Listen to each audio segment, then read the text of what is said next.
সবাইকে শুভ সকাল। আসসালামু আলাইকুম রহমতুল্লাহি ওবারাকাতু।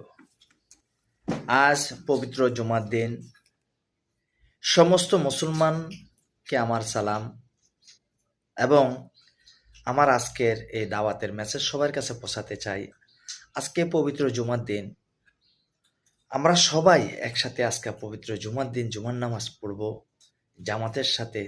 আমরা সবাই মসজিদে যাবার চেষ্টা করব। যারা একেবারেই নামাজ পড়েন না, শুধু শুক্রবারে নামাজ পড়েন, তাদের কাছে আমার একটাই অনুরোধ, আজ মসজিদে গিয়ে শুক্রবারে জুমার নামাজটা আদায় করার জন্য আপনারা সবার আগে আগে যাবেন এবং সবার আগে আগে গিয়ে আপনারা মসজিদে বসে নীরবে একটু ধ্যান খেয়ালে চিন্তা করবেন যে আমরা মুসলমান, নামাজ আমাদের জন্য 5 ওয়াক্ত নামাজ আল্লাহ তাআলা আমাদের জন্য ফরজ করে দিয়েছেন এবং এই 5 ওয়াক্ত নামাজ আমাদের যেভাবে হোক আদায় করতে হবে। এটা আমাদের জন্য এটা বাধ্যতামূলক। অবশ্যই আজকে মসজিদে গিয়ে তওবা করবেন যাতে আর কখনো নামাজ কায়দা না করেন এবং 5 ওয়াক্ত নামাজ জামাতের সাথে আদায় করতে সবাই চেষ্টা করবেন।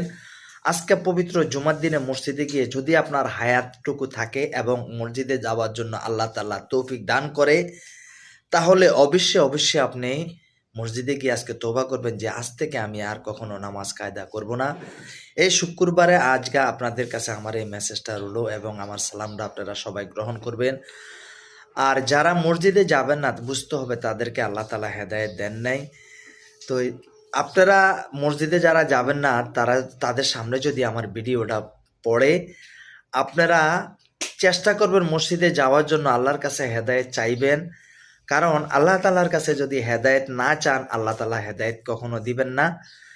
চাইতে হবে একটা জিনিস, বাচ্চা যদি না কান্দে তাহলে মায়ের দুধ দেয় না, যেমন তেমন বান্দা যদি আল্লাহর কাছে কান্দাকাটি না করে তাহলে আল্লাহ হেদায়েত দান করেন না। অবশ্যই আল্লাহর ঘরে গিয়ে আল্লাহর কাছে ক্ষমা চাইবেন, আল্লাহর কাছে চাইবেন যেহেতু আল্লাহ তাআলা আপনাদেরকে দান করে। সবাইকে আমারও ধন্যবাদ। সবাই আমার এই ভিডিওটা শেয়ার করে দিবেন যাতে প্রত্যেকটা মুসলমানের কাছে আমার এই ভিডিওটা পৌঁছায়, আমার এই দাওয়াতের আমলটা পৌঁছায়। আপনি যদি এই ভিডিওটা শেয়ার করে সবার কাছে পৌঁছায় দেন আর এই ভিডিওটা দেখে যদি কেউ যদি ঠিকই তওবা করে আল্লাহর কাছে ক্ষমা চায় এবং সে যদি 5 ওয়াক্ত নামাজ পড়ে, অবশ্যই আমার এই ভিডিওটার কারণে, এই ভিডিওটা শেয়ারের কারণে আর ওই লোকটার আমলের কারণে আল্লাহ তাআলা আপনাকেও সওয়াব দান করবেন। আমিন। ভালো থাকবেন, সুস্থ থাকবেন। আলহামদুলিল্লাহি রাব্বিল আলামিন। আসসালামু আলাইকুম ওয়া রাহমাতুল্লাহি ওয়া বারাকাতুহু।